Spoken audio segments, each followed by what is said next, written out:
Black fungus के बीच अब white fungus के मरीज भी आने लगे हैं। व्हाइट फंगस के कम से कम 4 मामलों का पता बिहार के पटना में चला है।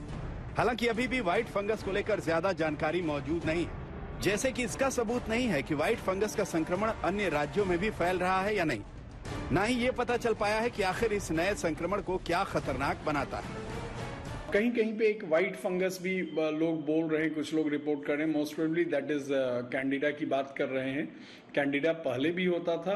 जिनकी भी इम्यूनिटी घटती है, चाहे वो कैंसर का दवा चलने के चलते होता हो, ट्रांसप्लांट का दवा चलने के चलते होता हो, डायबिटिक है इसके चलते हो रहा हो, या स्टेरॉइड चल रहा है उसके चलते हो रहा है, ऐसे लोगों को फंगल इन्फेक्शन होने का चांसेस ज्यादा रहता है। मेरे हिसाब से लोगों को सजग रहना चाहिए, डॉक्टर्स को भी इस पे ध्यान देना चाहिए। और बहुत मुश्किल नहीं है इसको डायग्नोज करना, बहुत इजीली डायग्नोज होता है। Early diagnosis and aggressive treatment is the key to the disease.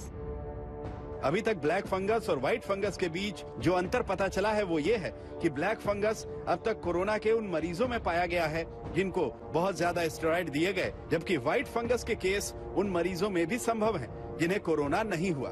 Black fungus आंख और ब्रेन को सबसे ज्यादा प्रभावित करता है, जबकि व्हाइट फंगस आसानी से लंग्स, किडनी, आंत, पेट, यहाँ तक कि नाखूनों को भी प्रभावित करता है। इसके अलावा ब्लैक फंगस ज्यादातर मृत्यु दर के लिए जाना जाता है, जबकि व्हाइट फंगस के साथ ऐसा मामला है या नहीं ये अभी तक अज्ञात है। डॉक्टर्स कहते हैं कि व्हाइट फंगस एक सामान्य फंगस है जो कोरोना महामारी से पहले भी लोगों को होता था। कोविड से इसका कोई खास नाता नहीं है। ये कोई नई बीमारी नहीं है, क्योंकि जिन लोगों की इम्यूनिटी बहुत ज़्यादा कम होती है उनमें ऐसी कंडीशन पाई जा सकती है। ये एक तरह का अपॉर्चुनिस्टिक इन्फेक्शन है अगर साइंटिफिक भाषा में बोला जाए तो। देखिए, जो ब्लैक फंगस यानी म्यूकरमाइकोसिस है वो एक अलग प्रजाति का फंगस है, लेकिन वो भी ऐसे ही मरीजों में हो रहा है जिनकी इम्यूनिटी ओवरऑल कम है। जो म्यूकरमाइकोसिस है वो नाक से एंटर करके नाक के पीछे के साइनसेस को, आँखों को और ब्रेन को इफेक्ट कर रहा है। लेकिन ये जो फंगस है कैंडिडा, अगर ये ब्लड में एक बार उतर जाए तो वो ब्लड के थ्रू ब्रेन, हार्ट, किडनी और बोन्स इत्यादि सभी अंगों में फैल सकता है। इसलिए ये काफ़ी खतरनाक फंगस माना जाता है। विशेषज्ञों के मुताबिक पटना के अस्पताल में भर्ती व्हाइट फंगस के सभी मरीजों में कोविड-19 से मिलते जुलते लक्षण थे, लेकिन कोरोना जांच में निगेटिव पाए गए। एंटी फंगल दवाइयों से उनका इलाज किया गया।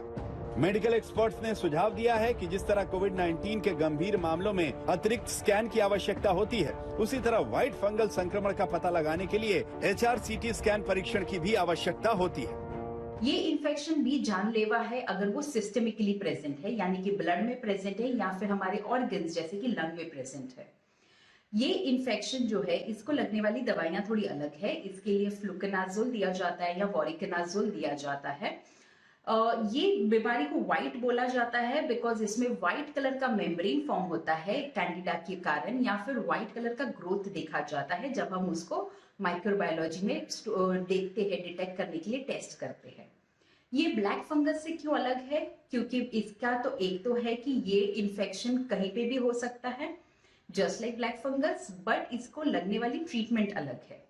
जानलेवा कोई भी फंगल इन्फेक्शन जब ब्लड स्ट्रीम से फैलना स्टार्ट होता है तो वो वैसे ही जानलेवा हो जाता है। जानकार कहते हैं कि ब्लैक फंगस की तरह व्हाइट फंगस कोई नई बीमारी नहीं है। एक्सपर्ट्स के मुताबिक व्हाइट फंगस के केस में अच्छे स्किन स्पेशलिस्ट से सलाह लेकर इस बीमारी से मुक्त हुआ जा सकता है।